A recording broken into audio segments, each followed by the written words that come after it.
So we're going to look at 5 melodic metal alternate picking licks that are going to really help you get some new ideas of how to write really awesome shred runs in a melodic metal style. Tabs are going to be on the screen, and then right after I play it in slow motion, I'm going to tell you about the music theory behind it so that way you understand what the hell you're playing. Let's do it.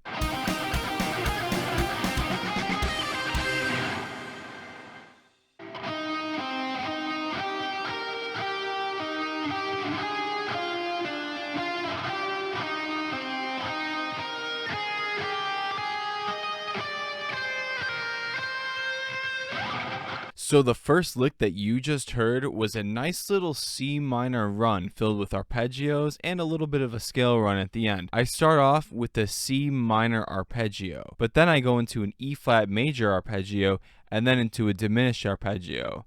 Then after that, I resolve it with a C minor arpeggio, and then I do a little nice natural minor run at the end. If you want to sound more melodic metal in your shreds, make sure you make a really good use of major triads as well as minor triads, because a lot of the times when you use too many minor triads, you sometimes can sound a little bit too dark to the point where you get in the neoclassical area, which sometimes that works for melodic metal, which we'll explore a little bit today, but you want to keep it a nice healthy mix between major, minor, and diminished arpeggios.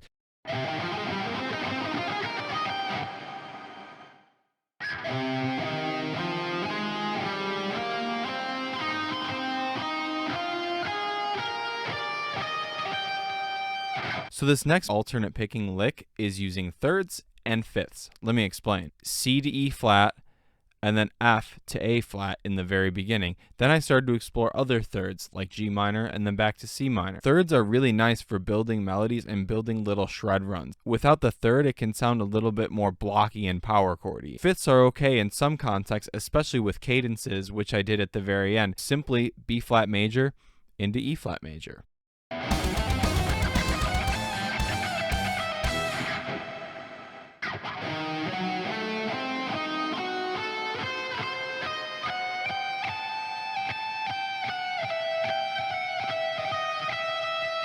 So this next one is a really simple D sharp diminished lick followed by an E harmonic minor shred run. Now, like I said, the leading tone is more of a thing of we can raise it if we want to sometimes, but we don't always have to. Sometimes raising the leading tone can work really well, and sometimes using it too much can be a little bit repetitive. So for in this case, I did it in a nice short run.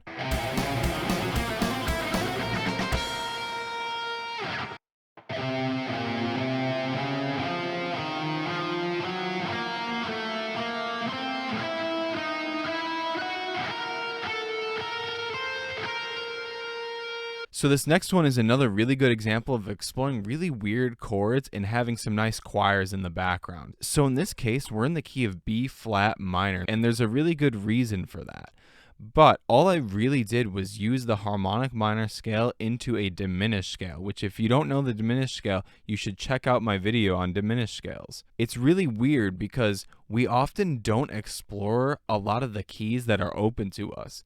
Think about it. Most of the songs you know are in E minor, D minor, maybe A minor. And when we're trying to get melodic, we want to sound different here. So what I want you guys to do is start using other keys. Don't be afraid to go to G sharp minor. Don't be afraid to go to C sharp minor. Because when you use different keys, it can give you different ideas for different melodies, different shred runs, different chord progressions, and so many other things. You'd be shocked at what you can come up with.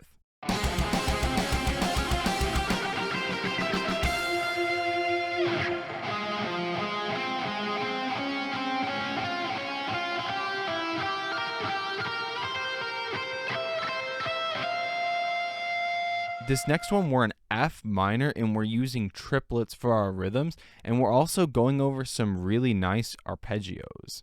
You don't always have to do 16th notes. You don't always have to do 8th notes. Triplets are a really good way around that. I did an F minor arpeggio in the very beginning, but then I threw in a nice little minor second in there. And a minor second is a really dark interval. It's one of the darkest intervals that exist. All it is a half step difference, and on the guitar with distortion, it sounds very, very cool and nice. In the rest of it, I also just used dominant 7th chords and diminished chords. Nothing really that crazy. Remember, with dominant 7th and diminished, we're raising that leading tone. So if we're in F minor, the E flat is going to become E natural. So everyone, the main takeaways of these is to use a bunch of different arpeggios, not just the minor arpeggios, not just the diminished arpeggios. Try some major arpeggios. See if using different keys will help you write new shred runs, because I promise it may seem scary at first to explore those keys because you're not familiar on the fretboard, because it's a lot easier once you start thinking of things in the sense of octaves and in the sense of position. And remember, with alternate picking, it's all in the wrist. You want to make use of pick slanting when you change strings. Make sure you practice slow and then build your way up to getting faster. I have a lot more videos coming up. If you haven't seen my neoclassical metal video, please go watch that. It's going to help you out a lot, and I will see you guys next time.